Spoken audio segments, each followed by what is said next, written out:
Well, now, a Namibian Olympian could spend the duration of the Games in jail. That's after being arrested on suspicion of sexual assault. Brazilian police have taken boxer Jonas Junius into custody after complaints were laid against him in the athlete's village.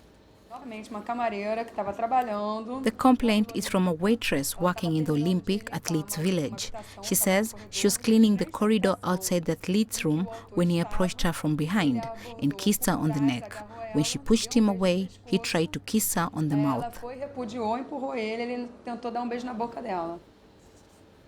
Right now, let's get you more on that story. We're now joined live by CCTV Celestine Carone, who is in Rio de Janeiro. Celestine, obviously a worrying story. What is the latest you can tell us on the boxer Jonas Junius? Well, Mahia, last evening we spoke to the president of the Namibian Olympic Committee about this light welterweight boxer. And as far as he is concerned, he feels like there's a target on African boxers. Of course, he did not say this officially. He says that today the country will be releasing a statement on their position on this matter. He actually related this particular problem to the same one that the Hassan Saad, the Moroccan boxer, faced. But you see, they're both different stories, Mahia, from what the charges are, and what the Namibian Association here is saying is that they're just going to wait and see, and then they give their statement. Remember, this is a big blow to a country which has only 10 athletes competing in 4 sports, and Jonas was one of their dependables, Mahia, for a medal here at the Olympics. Celestine, obviously on a better note, South Sudan are obviously making their debut at the Olympic Games. What is the mood in the South Sudanese camp?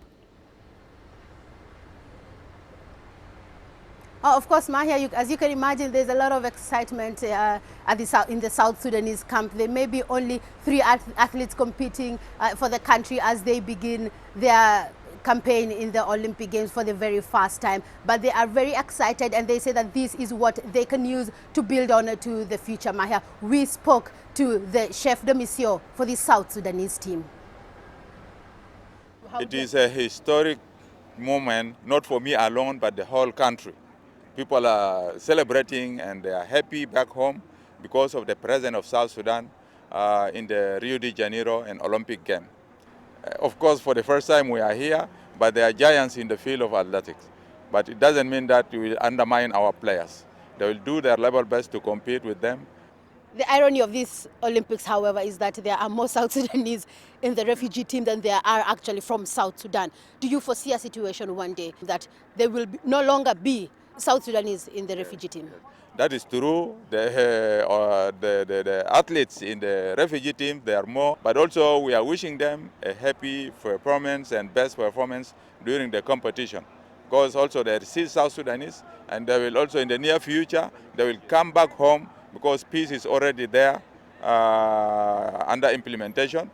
They will compete under the flag of South Sudan. What can sport do in trying to bring peace in South Sudan? We are preparing a number of events coming up in the country or in South Sudan that we are going to use the sport as a tool to bring peace among different ethnic communities. Because South Sudan, of course, is known that it is about 64 tribes.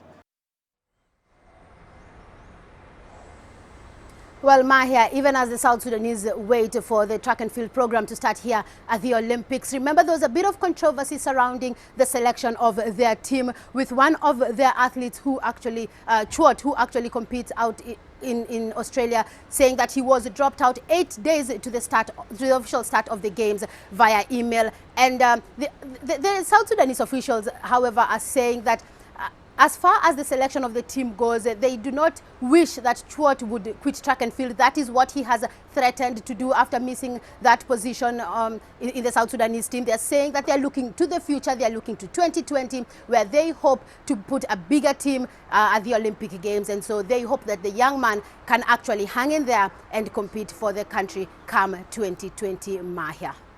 Celestine, thank you very much for keeping us updated. That was CCTV's Celestine Carney joining us live from Rio de Janeiro, speaking to the South Sudanese chef de mission, Juma Lemi, as well as talking to us about the Namibian boxer's arrest there.